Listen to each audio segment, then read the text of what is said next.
వాస్తు తప్పకుండా మూఢనమ్మకమే. దానికి కారణాలు ఏమిటి అని అంటే, వాస్తు అన్నది శాస్త్రమే కానీ విజ్ఞాన శాస్త్రం కాదు. ఆ శాస్త్రాన్ని ప్రతిపాదించిన వాళ్ళు ఈ భూమి నలుచదరంగా ఉంది అని అనుకున్నారు. ద ఎర్త్ ఈస్ ఫ్లాట్ అని అనుకున్నారు. ఫ్లాట్ ఎర్త్కి 4 దిక్కులు చూసుకున్నారు వాళ్ళు. 4 దిక్కులు చూసుకున్నాక దానికి 4 మూలలు పెట్టారు. అవే అష్టదిక్పాలకులు అని చెప్పారు. అంతే, వాస్తు అంటే అదే. మీరు స్క్వేర్ బదులు సర్కిల్ గీస్తే 360 దిక్కులు వస్తాయి. 360 డిగ్రీలు ఉన్నాయి. ఆ డిగ్రీని ఇంకా డివైడ్ చేస్తే ఇంకా చాలా వస్తాయి మనకి. అట్లాగే మనం వాస్తు గురించి మాట్లాడుతూ, అది మీరు ఇప్పుడైతే వాస్తుని తిరస్కరిస్తూ మాట్లాడినా కూడా, మీరు ఇంతకుముందు మీ అడ్మిషన్లో సవితానంద్ గారు మీరు అది మంచి గాలి ప్రసరణకి వాటి కోసం కట్టుకున్నారు అని ఒక సజెషన్ ఇచ్చారు. నిజానికి అది కూడా దగ్గరగా చూస్తే మనకి కరెక్ట్ అని అనిపించింది. మనం ఎవరైనా సరే 365 రోజుల పాటు కిటికీ నుండి సూర్యుడు ఎటువైపు నుంచి ఉదయిస్తున్నాడు అని కిటికీ మీద మీరు గీతలు గీస్తూ ఉంటే 365 రోజులు సూర్యోదయం ఆ గీత మీద నుండి జరగదు, అది షిఫ్ట్ అవుతూ ఉంటుంది. అంటే సూర్యోదయం అన్నది ఎగ్జాక్ట్ 1 పాయింట్ కాదు, ఇన్ ద జనరల్ డైరెక్షన్ జరుగుతుంది అని మనకు అర్థమవుతా. అసలు దిక్కులు అన్నవి ఎలా వచ్చాయి? దిక్కులు అన్నవి మన సౌలభ్యం కోసం మనం పెట్టుకున్నవి. దిక్కులు అన్నవి ఈ భూమిని వదిలితే ఎక్కడా లేవు. రోదసీలో పైన కింద అన్నవి కూడా లేవు. దిక్కులు మర్చిపోవడం. ఒకసారి అంతరిక్షంలోకి వెళ్తే అప్ అండ్ డౌన్ అన్న పదాలకు అసలు అర్థం ఉంది. అసలు అయినా తిరుగుతున్న గోళానికి దిక్కులు ఎలా ఉంటాయి ఒకసారి ఆలోచించాలి. అది తెలియని వాళ్ళు, భూమి నలుచదరంగా ఉంది, బల్లపరుపుగా ఉంది అనుకున్న వాళ్ళు దిక్కులని మూలాలని తీసుకొచ్చి దాని చుట్టూ ఆరోగ్యాన్ని ప్రతిపాదించిన విషయం ఇవాళ మనందరికీ తెలుసు.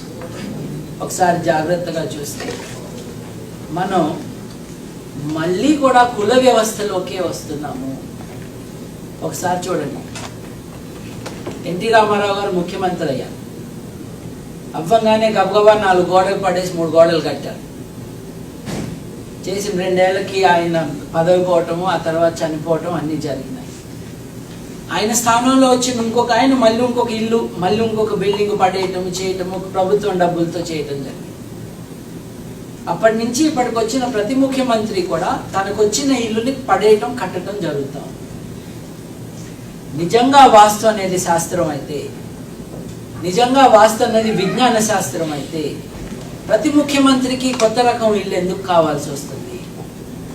ప్రతి ఒక్క ముఖ్యమంత్రి రాగానే బాత్రూమ్ ఇక్కడి నుంచి అక్కడ, అక్కడి నుంచి ఇక్కడ ఇట్లా మార్చుకోవడం ఎందుకు జరుగుతూ ఉంది? ఎందుకనంటే వీళ్ళందరికీ కూడా వాస్తు కులం మీద ఉన్నది అని తెలియదు కాబట్టి. వారి కులాలు మారుతున్నాయి కాబట్టి వాళ్ళ ఇళ్ళ వాస్తులు మారుస్తున్నారు. వాస్తు శాస్త్రం మీద బతుకుతున్న మోసకారు.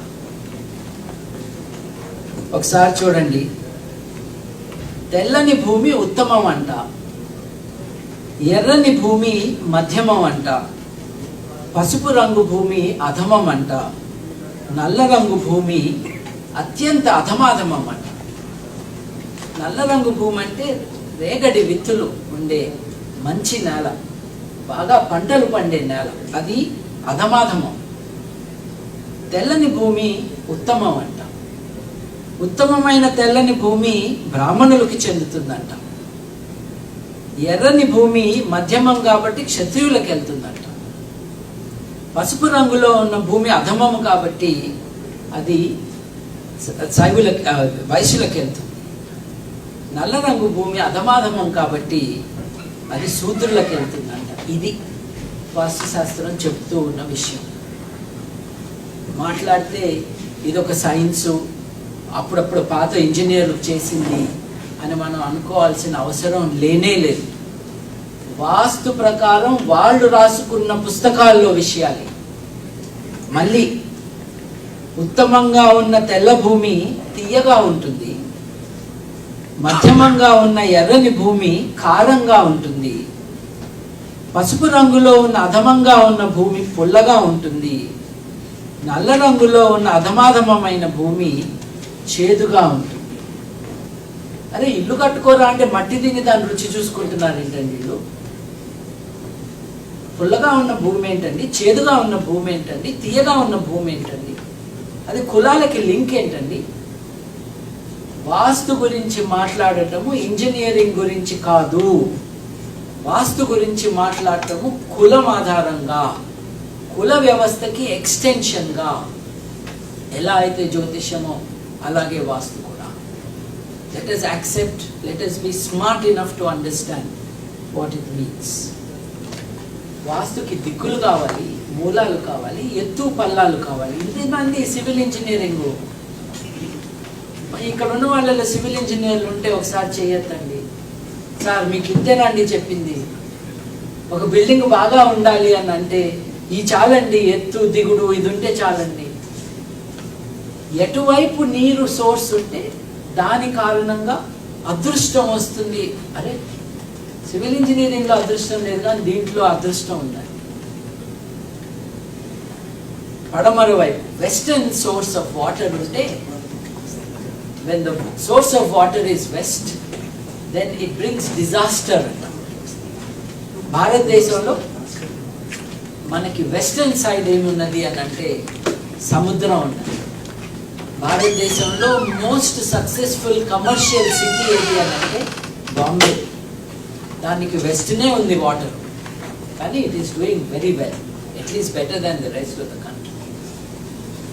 ఉత్తరంలో వాటర్ సోర్స్ ఉంటే that is the reason for hour backwardness అంట. భారతదేశానికి ఉత్తరంలో వాటర్ సోర్స్ హిమాలయాలు కాబట్టి.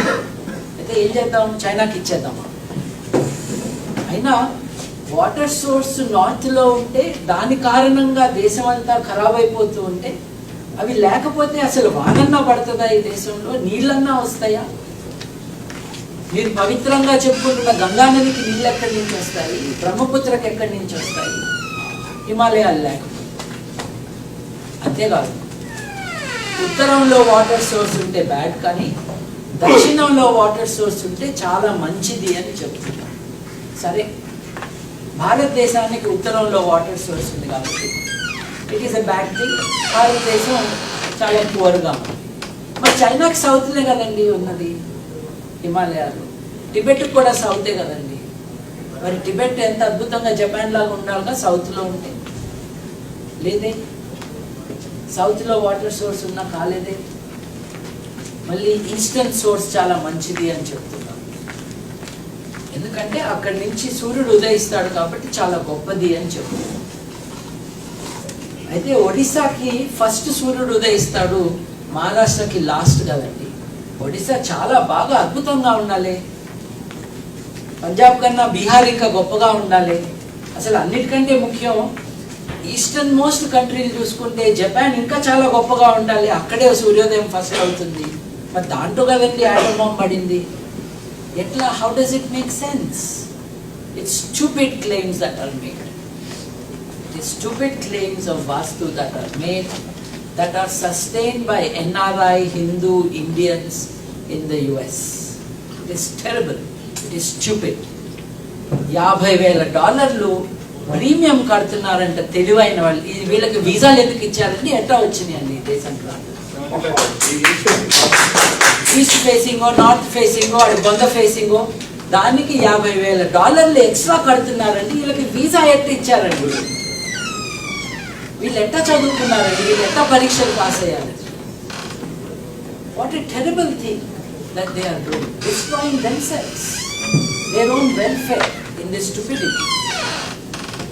ఇప్పుడు అసలు గుండ్రంగా ఉన్న గోళానికి దిక్కులు ఎట్లా ఉంటాయి అన్నది మొదటి ప్రశ్న అండి.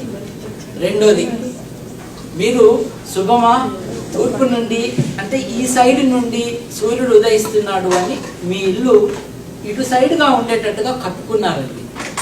కానీ భూమి అక్కడ ఉండదే. ఈ భూమి తిరుగుతుంది కదా. ఈ భూమి ఎంత స్పీడ్గా తిరుగుతుందంటే గంటకి 1700 కిలోమీటర్ల స్పీడ్తో తన చుట్టూ తాను తిరుగుతుంది.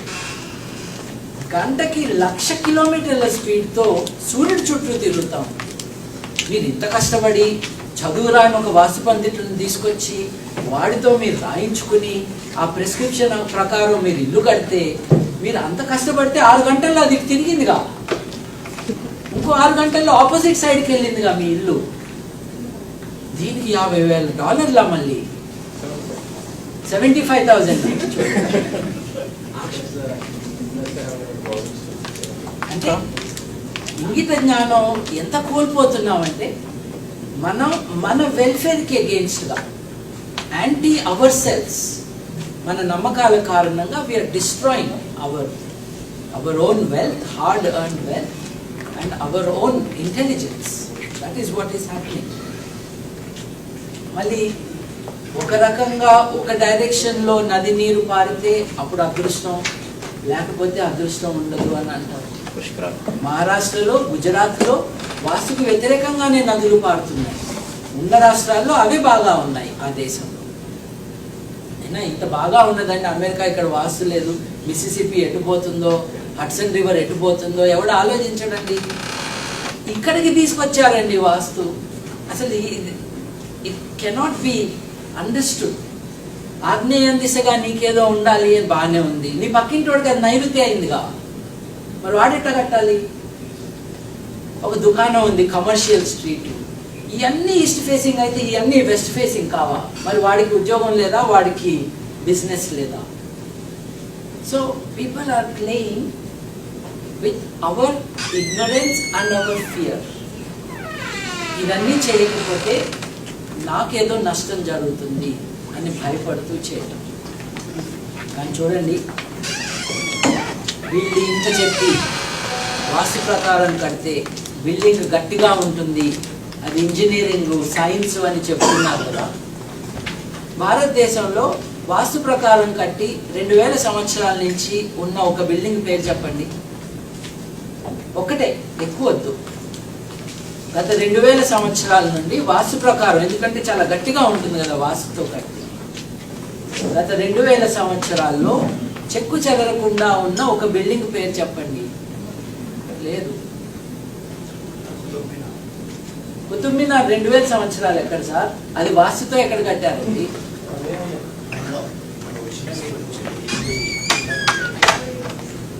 వాస్తు ప్రకారము కట్టిన. Where is that pillar?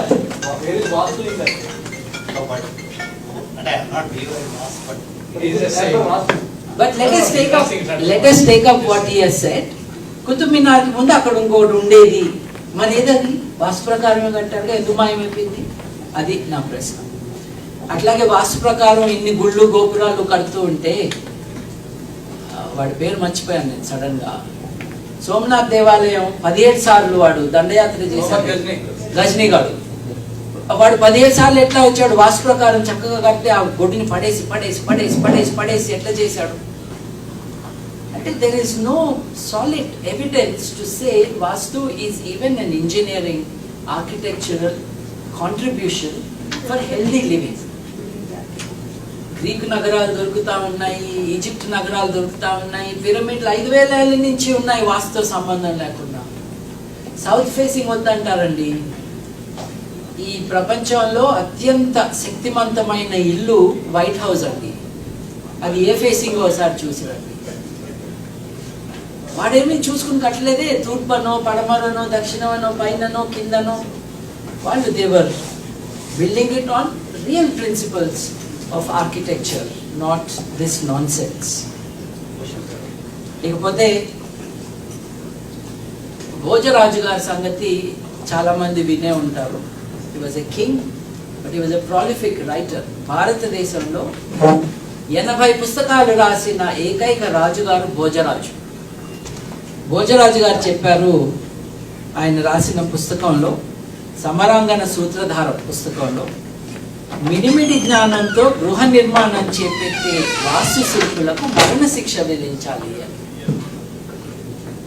మనము మరణశిక్ష వద్దు కానీ వీళ్ళందరికీ కూడా కన్స్యూమర్ ప్రొటెక్షన్ యాక్ట్ కింద తీసుకొస్తే వాళ్ళు ఇచ్చిన అడ్వైజ్ 5,000, 1,00,000, 10 లక్షలు ఛార్జ్ చేస్తూ ఆర్కిటెక్ట్ లాగా ఛార్జ్ చేస్తున్న వీళ్ళు at least they become accountable.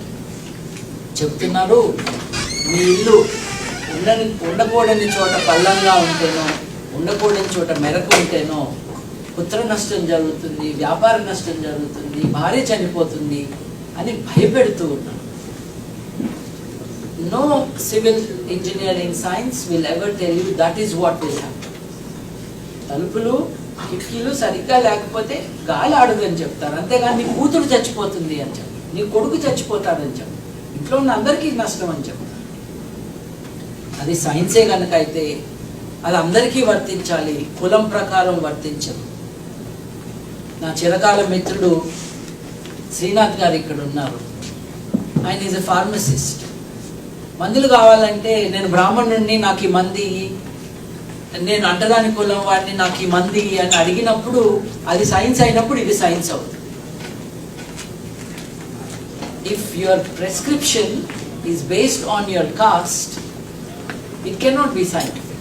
And the prescription for your house, తీయటి భూమి ఒకడికి, పుల్లటి భూమి ఒకడికి, చేదుగా ఉన్న భూమి ఒకడికి, మెరక ఉన్నది ఒకడికి, పొలంలో ఉన్నది ఇంకో కులానికి, అన్నిటికంటే అధమాధమో దళితులకి, ఇవన్నీ చెబుతున్నది సైన్స్ ఎలా అవుతుంది?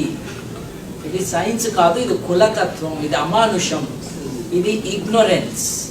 అంతకు మించి వాస్తులో ఇంకా ఏమీ లేదని మనం 10 సార్లు చెప్పుకోని అవసరం లేదు. మొదటి విషయం అండి, పంచభూతాలు అన్నవి లేవు, ఉంటే భూతాలు కనీసం 100 ఉన్నాయి. 2, భూమి ఫ్లాట్గా లేదు, గుండ్రంగా ఉంది. 3, దిక్కులు అన్నవి మన సౌలభ్యం కోసం ఏర్పరచుకున్నవి, జస్ట్ ఫర్ అవర్ కన్వీనియన్స్. భూమిని దాటేసి వెళ్ళిపోతే మనకి కుడి ఎడమ ముందు వెనక అన్న సౌలభ్యానికి మాట్లాడుకోవాలి, కానీ పైన కింద అన్న డిస్టింక్షన్ కూడా రోదసీలో అంతరిక్షంలో ఉండదు. బోర్లా కానీ వెల్లికిలా కానీ వాస్తు పురుషుడు అనేవాడు ఎక్కడా లేడు. అట్లాగే ఎనర్జీలు అన్నవి ఉండవు, ఇటువంటి ఎనర్జీలు. There is no universal consciousness. దేవుడు లేడు కానీ కాన్షియస్నెస్ ఉంది అనటము, శరీరం లేదు కానీ ఆత్మ ఉన్నది అన్నట్టుగానే. It is not possible. నిజంగా వాస్తు కనుక నిజమైతే, నిజంగా వాస్తు మనకి ఆరోగ్యం బాగా ఇచ్చి ఉంటే, ఈ వాస్తు గురించి చెప్పిన వాళ్ళ బిల్డింగులన్నా ఇప్పటిదాకా ఉండుండేవి. వాస్తు ప్రకారం బిల్డింగులు కడుతూ బిజినెస్ చేసుకున్న తర్వాత కాంగ్రెస్ పార్టీ తరఫున ఎంపీ అయిన ఒక ఆయన బిల్డింగే అమీర్పేటలో కూలిపోవడం జరిగింది, ఆక్యుపేషన్ కాకుండా. వాస్తు ప్రకారం ఇల్లు కడుతున్న వాళ్ళ ఇళ్లలో కూడా క్యాన్సర్లు వస్తున్నాయి, జబ్బులు వస్తున్నాయి. They are not different from general statistics of health in society. Vastu is stupid, it's nonsense, it has nothing to do with reality. భారతదేశం వాస్తు బాగాలేదు అన్న పిచ్చోడికిను, నా బిజినెస్ బాగా నడవట్లేదు ఎందుకంటే నైరుతిలో ఇది ఉంది, ఇక్కడ అది ఉంది అని చెప్పేవాడికి ఏమాత్రం తేడా లేదు. ఈ ప్రకృతి కొన్ని నియమాల ప్రకారం నడుస్తూ ఉంది. ఆ నియమాలు ఏంటో తెలుసుకుంటే వాటి ఆధారంగా మనం మన ఇళ్ళని నిర్మించుకోగలిగితే good cross ventilation, good happy peaceful life అన్నది అవకాశం ఉంటుంది. దొరికిన ప్రతి వాస్తు శాస్త్రజ్ఞుడిని పిలిచి నా ఇల్లు బాగా ఉందా, నా కడుపు నొప్పి వస్తుందంటే వాడు నీ ఇంటికి రోడ్డు సోల్ ఉంది, నువ్వు ఇది పడేసేయి, అది చేసేసేయి, బాత్రూమ్ పక్కన పెట్టు, సోర్స్ ఆఫ్ వాటర్ ఇక్కడ పెట్టు, ఇవన్నీ చెప్పటం వల్ల మనమే నష్టపోతూ ఉంటాం. నేను ఒకప్పుడు హైదరాబాద్లో 8వ అంతస్తులో అపార్ట్మెంట్లు లేనప్పుడు నేను 8వ అంతస్తులో ఒక అపార్ట్మెంట్ కొనుక్కున్నానండి. దాంట్లో బెస్ట్ వ్యూ కిచెన్కి ఉన్నది కాబట్టి ఎక్కువ ఖర్చు పెట్టుకుని ఆల్రెడీ కట్టిన కిచెన్ని అక్కడి నుంచి తీసేసి బెడ్రూమ్, ఏ వ్యూ లేని బెడ్రూమ్ స్పేస్లోకి ఆ కిచెన్ ఉన్న ఏరియాలో బెడ్రూమ్ మార్చుకుని ఖర్చు పెట్టుకుని చేశాము. చేసినాక నేను యూకేలో ఉంటూ ఉన్నా కాబట్టి అది అద్దెకిద్దామని అంటే వచ్చిన ప్రతి ఒక్కడు ఇది వాస్తు ప్రకారం ఉందా, మాకు వాస్తు ప్రకారం అయితేనే కావాలి అంటే, నేనైతే వాళ్ళని కలిసినప్పుడు వాస్తు పిచ్చి వాళ్ళకి మేము ఇవ్వమండి ఇల్లు అని నేను చెప్పడం కూడా జరిగింది. అద్దెకి ఇవ్వను. మా నాన్నగారు నాకంటే జెంటిల్ కాబట్టి రండి బియ్యం తీసుకురండి, ఇక్కడ వెలిగిద్దాము స్టవ్, ఉడకకపోతే మేము కిచెన్ మారుస్తాంలేండి అని చెప్పారు. ఉడకదా, అగ్ని ఇక్కడ ఉండకూడదు అని అంటున్నా. నా దగ్గర ఇండక్షన్ స్టవ్ ఉంది, మా ఇంట్లో అసలు అగ్ని లేదే. నేను ఇండక్షన్ స్టవ్ మీద వంట చేస్తున్నాను, మైక్రోవేవ్లో చేస్తున్నాను. There is nothing, there is no fire there. Water source ఇక్కడి నుంచే ఉండాలి అంటున్నావు. నేను అపార్ట్మెంట్లో ఉన్నా, నా నెత్తి మీద ఉంది వాటర్ సోర్స్, నేనేం చేసేది ఇప్పుడు? వాస్తు కంప్లైంట్ అని చెప్తున్నాడు. ఎట్లా వాస్తు complaint when the source of water is on top of your head and that's not the sky? It is just an overhead tank or a septic tank or somebody's toilet. That is the water source on top of your head. The only misfortune it will bring to you is when it leaks. Otherwise there is nothing. There is no problem. ఒక దేశాన్ని ఇంత పిచ్చి పట్టేటట్టుగా చేయగలుగుతున్నారు అని అంటే, it tells you the power and the grip that superstition has on our minds. And why is that possible? It is possible because ignorance is linked with spirituality, with notions and ideas and vocabulary of consciousness and energy. Infinite consciousness అని అన్నారు. దేవుడు లేకపోయినా ఆ శక్తి ఉంటుంది, అదే చేస్తుందని అన్నారు. అసలు పక్షులు తమ గమ్యాన్ని చేరుకోవడానికి ఏదో ఒక కంప్యూటర్ ప్రోగ్రామ్ లాంటి శక్తి ఉంది, ఆ శక్తి అక్కడి నుంచి వచ్చిందని అంటున్నారు. గ్రావిటీను, నార్త్ పోలు, మ్యాగ్నెటిక్ ఫోర్సెస్, వీటన్నిటిని ఇగ్నోర్ చేసి ఏదైతే అంటున్నారో ఆ కారణంగానే మనకి we have a magical concept of the universe.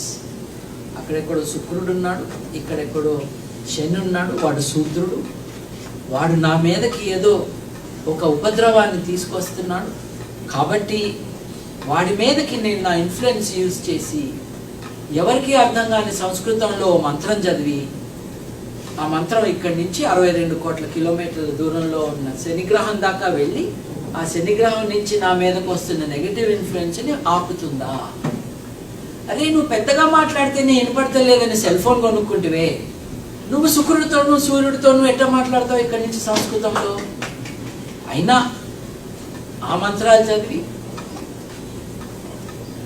దైనందిక జీవితంలో వాడుకుంటున్న మామూలు వస్తువులకి సంస్కృతంలో పదాలు పెట్టి, చెంబుని తీసుకొచ్చి దాన్ని కమండలం అని పేరు పెట్టి, గడ్డి పరకను తీసుకొచ్చి దానికి దర్భ అని పేరు పెట్టి, నీళ్ళని తీసుకొచ్చి దానికి జలం అని పెట్టి, ఎవరికి మదటం కాని ఒక భాషలో, అందరూ మర్చిపోయిన ఒక భాషలో అర్థం లేని మాటలు చదివి, దీనివల్ల నేను ఇక్కడ నుండి ఆ సూర్యుడిని, ఆ శుక్రుడిని, ఆ శనిగ్రహాన్ని నేను శాసిస్తున్నాను అని ఆలోచించడం పిచ్చినా తెలివినా ఒకసారి ఆలోచించు. This is a problem of India. Magical conception of the world. ఒక మంత్రం ద్వారా, లేదు నేను చేస్తున్న ఒక రిచువల్ ద్వారా ఈ విశ్వంలో క్రమాన్ని నేను మార్చగలను. తమాషా ఏంటంటేనండి, జ్యోతిష్యం లేకుండా వాస్తు లేదు కదా, కానీ జ్యోతిష్యం వాస్తు ఎలా కలిసి ఉంటాయండి? జ్యోతిష్యం ఏం చెప్తుంది? ఇదంతా ఏదో ఒక గ్రహం వచ్చి తీసుకొస్తున్న ఇన్ఫ్లుయెన్స్ అని జ్యోతిష్యం చెప్తుంది. నిజానికి లెక్కలు వచ్చిన ఎవడైనా 10th క్లాస్ పాస్ అయిన ప్రతి ఒక్కడు లెక్కలేస్తే మనకు తెలిసేది ఏంటంటే, ఆ గ్రహం నుండి మన మీదకి వచ్చే influence is simply the influence of gravity. నా పక్కన ఉన్న వ్యక్తులు కానీ, నా ముందున్న టేబుల్ కానీ, ఇక్కడున్న నా సెల్ ఫోన్ కానీ నా శరీరం మీద ప్రసరించే గ్రావిటీ ఫోర్స్ కన్నా కూడా many times weaker is the gravity that is affecting me from Saturn. ఎవడు సూర్యుడైన Saturn, వాడి నుండి నాకు వస్తున్న influence is less than the influence of things around. And if there is any influence, it's the influence of gravity, that's all. And how does gravity decide your health? How does it decide everything about success in your life, marriage life, children, future, career and so on? ఇంకో తమాషా ఏంటంటేనండి, నవగ్రహాలని చెప్పారు కదా, ఏది చతురుడైన సూర్యుడు, వైశ్యుడైన చంద్రుడు, రాక్షసులైన రాహు కేతువులు, అట్లాగే శూద్రుడైన శనిగ్రహం, బ్రాహ్మణుడైన శుక్రగ్రహం, వీరన్నీ కలిసి ఒక టీమ్గా మనకున్నారు కదండి మన జీవితాన్ని శాసించడానికి. వీటన్నిటిలో కంటే ఎక్కువ ఇన్ఫ్లుయెన్స్ మన మీద ఉండేది గ్రావిటీ వైజ్ ఏంటండి, భూమిది. వాళ్ళ 9 గ్రహాల్లో భూమి లేదండి. ఇది వాళ్ళ క్రికెట్ టీం, వాళ్ళు మనతో ఆడాలి, అది గెలుస్తున్నామని చెప్పుకోవాలి. This is backward and this is not where India was 2000 years ago. 2000 years ago India was more advanced in these things than India of today. We have to get back to that scientific possibilities that are waiting for India, to take it far above where we are, and that can be done only through a scientific understanding, not through these infinite consciousness, not through these loose, mythical, unclear notions of spirituality where we can't describe it, not through unproven, unexperienced, undemonstrated, undemonstrable ideas about Atma. అవునండి, ప్రతి మనిషికి ఆత్మ ఉండాలంటే 2 లక్షల సంవత్సరాల క్రితం ఒక తల్లి నుండి మనం పుట్టామండి. తర్వాత కొన్ని సంవత్సరాల్లో వాళ్ళు 10,000 మంది అయ్యారండి. వాళ్ళే మల్టిప్లై అవుతూ 750 కోట్ల మంది అయ్యామండి మనం. ఈ కొత్త ఆత్మలు ఎక్కడి నుంచి వచ్చినాయండి? ఎక్కడి నుంచో రావాలిగా. మనం చచ్చిపోయాక ఈ ఆత్మ ఎక్కడికి వెళ్తుందండి? ఎక్కడికో వెళ్తుంది. సరే, పునర్జన్మ జరుగుతుంది. అది చచ్చినోడల్లా మళ్ళీ పుడుతుంటే మరి మనకి స్వర్గం దేనికండి, నరకం దేనికండి? ఇక్కడిక్కడే ఉంటాంగా, మనం అక్కడికి వెళ్ళంగా. అక్కడ అది కావాలి, ఇక్కడ ఇది కావాలి, చచ్చినోడు మళ్ళీ పుట్టాలి, దీనికి ఒక సిద్ధాంతం కావాలి, మళ్ళీ ఈ సిద్ధాంతాన్ని నడిపించడానికి ఒక కుల వ్యవస్థ కావాలి, అదంతా సైంటిఫిక్ అని చెప్పడానికి కొత్త పదాలు కావాలి. ఒకటి చూడండి, దీంతో ముగిస్తాను. ఒకటి చూడండి, సైన్స్ ఒక విషయం చెప్పేదాకా మతం నాకు అది తెలుసు అని ఎప్పుడు చెప్పదు. సైన్స్ ఒకసారి చెప్పంగానే నాకు ఉంది, నా దగ్గర ఉంది, ఇదిగో నా పుస్తకంలో చూడు, ఈ పదానికి 30 నిర్వచనాలు ఉన్నాయి, 29వ నిర్వచనం ఇదే అని అప్పుడు చెప్తాను. ముందు చెప్పచ్చు కదా. 10,000 మంది సైంటిస్టులు టైం వేస్ట్ కాకుండా ఉండేది. అమ్మా అట్లా కాదు. ఎందుకంటే నిజాయితీ లోపించి, తెలివి లేకుండా, అన్యాయంగా నమ్మే వాళ్ళని మోసం చేయటానికి ఉన్న ఒక జాతి చేస్తున్న క్రమం, ప్రక్రియ ఇది. దానికి బాధితులు, ఫర్ ఎగ్జాంపుల్, ఐఎమ్ షాక్డ్ అండి. $50,000, $75,000 ఎక్స్ట్రానా? ఎందుకు? నువ్వు స్కూల్ సరిగ్గా చదవలేదన్నా. నీకు సైన్స్ టీచర్ పాఠాలు చెప్తున్నప్పుడు నువ్వు బుక్ క్రికెట్ ఆడుకున్న కారణంగా నువ్వు $75,000 నువ్వు ఫైన్ కడుతున్నావు. భూమి గుండ్రంగా ఉందని తెలియదురా హౌలే. అది ఎక్కడి నుంచి ఉదయిస్తుందని నీకు తెలీదు. అది నిజంగా ఉదయించట్లేదు, తిరుగుతుందని నీకు అర్థం కాలేదు. అది ఈ స్పీడ్లో తిరుగుతుందని నీకు తెలీదా?